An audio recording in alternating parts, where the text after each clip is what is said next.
So very simply, for the roller coaster question that we just did,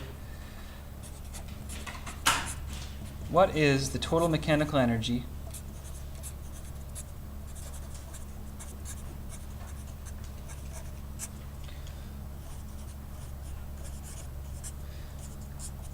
at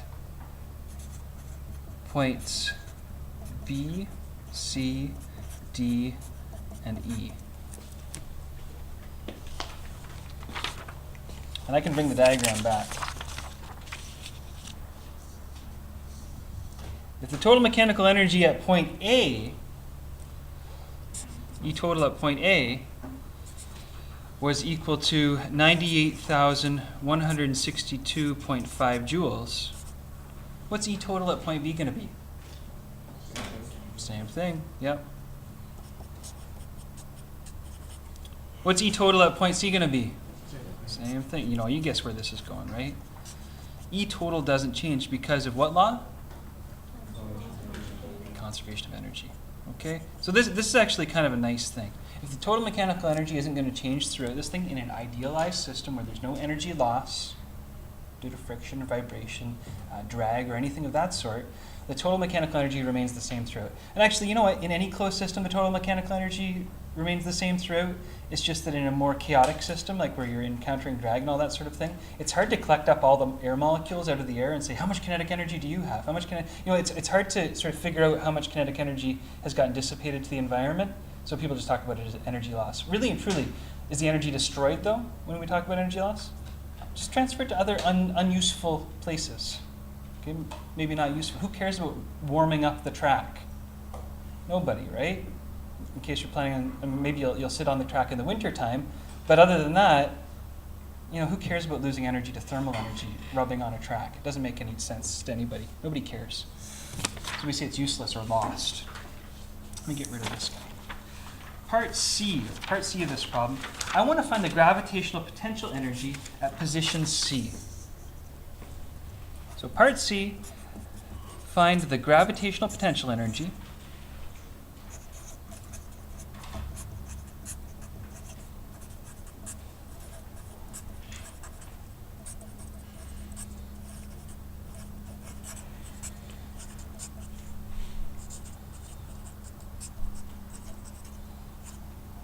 at position C. And just to remind you of what position C looks like, I'll bring back our diagram one more time.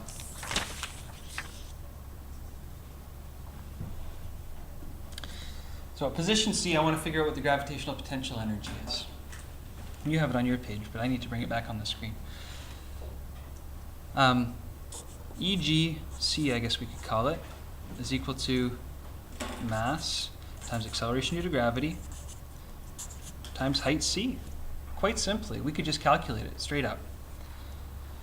So E.g. at position C is equal to the mass is still 500 kilograms,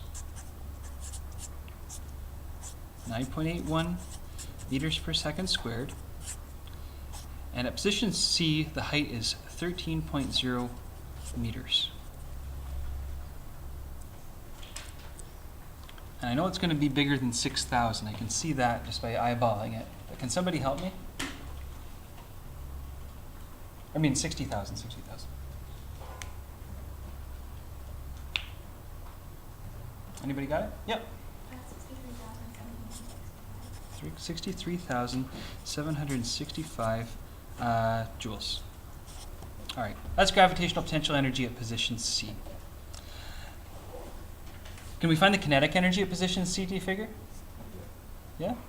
Well, I wouldn't ask if you couldn't, right? So let's do it.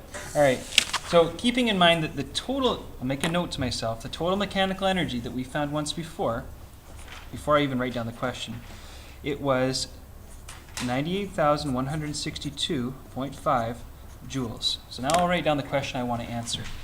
And it's part D, find the kinetic energy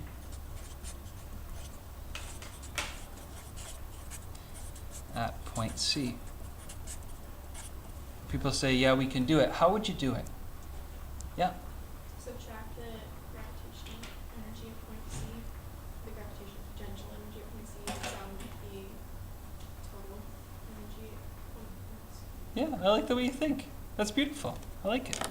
So what she said is we're going to subtract the gravitational potential energy away from the total mechanical energy.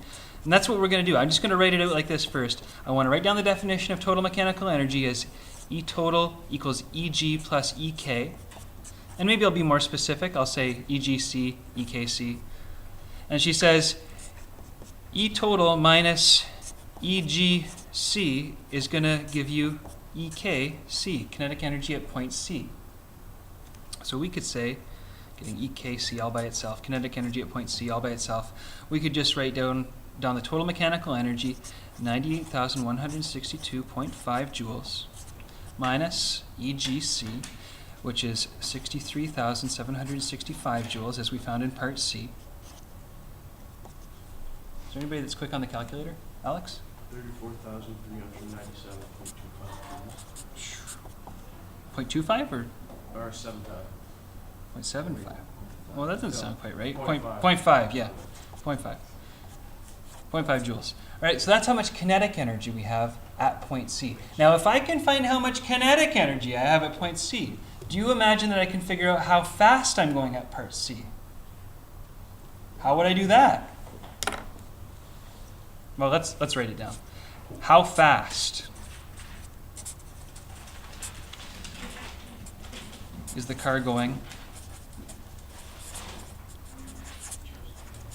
at part C? How can I do it? Yep. This equation, EKC equals 1/2 mass times velocity squared. Beautiful.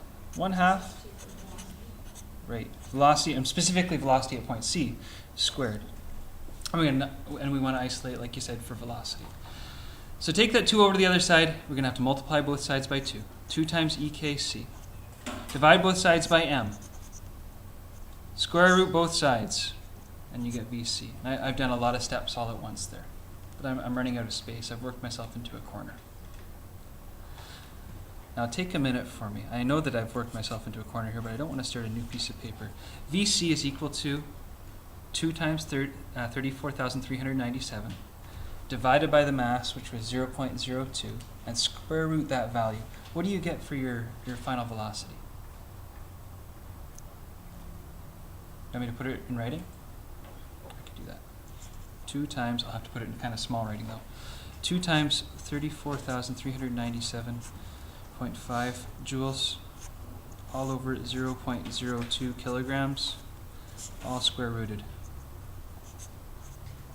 What's VC equal to? 530. Oh, sorry, I'm stuck on the pebble. Sorry, I'm still throwing pebbles from 2 problems ago there. 500, sorry. Thank you. I shrank the roller coaster substantially to the size of a pebble.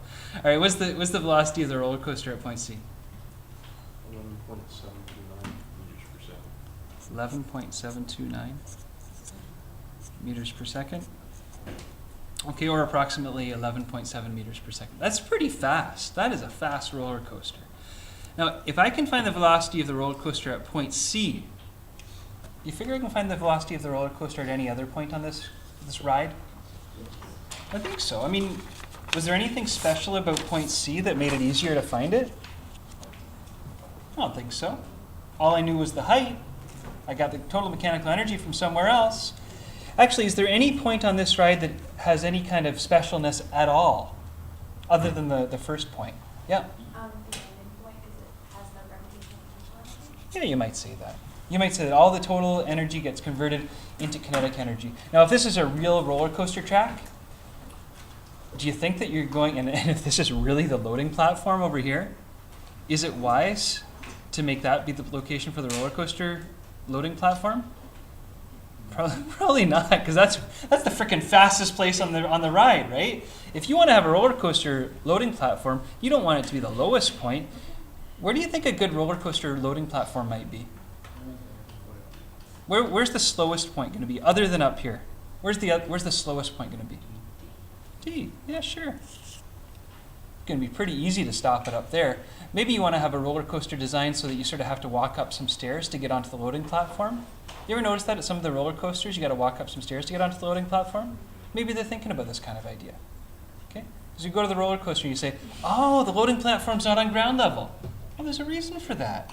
It's because they're trying to kill some of that gravitational potential, or kill some of that kinetic energy with gravitational potential energy. Sort of cheaping out on brakes, right? Because you get to use physics for your benefit.